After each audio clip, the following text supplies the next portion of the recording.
Friends, இன்றைக்கி நம்ம hotel ஸ்டைலில் வெங்காயம் போண்டா தான் செய்ய போகிறோம். நல்லாவே வந்து சூப்பராகவே இருந்தது, சாஃப்டாக இருந்தது. நான் எப்படி செஞ்சுன்னு சொல்கிறேன். நீட்டமாக கட் பண்ண பல்லாரி வெங்காயம் எடுத்துக்கலாம். அதை குட்டி குட்டி பீஸஸாக கட் பண்ணிவிட்டு ஒரு பாத்திரத்தில் சேஞ்ச் பண்ணிக்கோங்க. சேஞ்ச் பண்ணிவிட்டு அதை இது மாதிரி கையில் வச்சு நல்லாவே பசஞ்சு விட்டுக்கோங்க. நல்லாவே அந்த வெங்காயம் நல்லா மசிஞ்சு வரணும். அதில் உள்ள ஆயில் எல்லாமே இது மாதிரி ஆயில் இல்லை, அதில் உள்ள தண்ணி எல்லாமே இது மாதிரி கன்சிஸ்டன்சியில் வரணும்.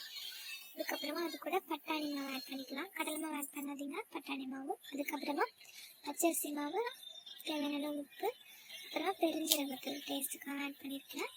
காரம் நான் ஆட் பண்ணல, உங்களுக்கு வேணும்னா நீங்கள் பச்சை மிளகாய் ஆட் பண்ணிக்கலாம். தேவையான தண்ணி ஆட் பண்ணிவிட்டு நான் பசஞ்சிட்டேன். இப்போ ஒரு பேனில் ஆயில் அப்ளை பண்ணிவிட்டேன். அது நல்லாவே காஞ்சி வந்ததுக்கப்புறமா கையில் லைட்டாக ஆயில் அப்ளை பண்ணிவிட்டு இதை குட்டி குட்டி உருண்டை ஷேப்பில் பிடிச்சிக்கோங்க. நல்லாவே உருண்டை ஷேப் பிடிக்க வரும். இது மாதிரி அந்த ஆயிலில் போட்டுடலாம். போட்டுட்டேன்.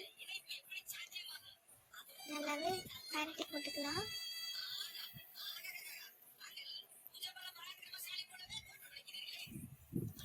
நல்லா ப்ரௌன் கலரில் வர வரைக்கும் நல்லாவே ஃப்ரை பண்ணலாம். நல்லா ப்ரௌன் ஆயிடுச்சு, சூப்பராக ரெடி ஆயிடுச்சு. ஃப்ரை பண்ண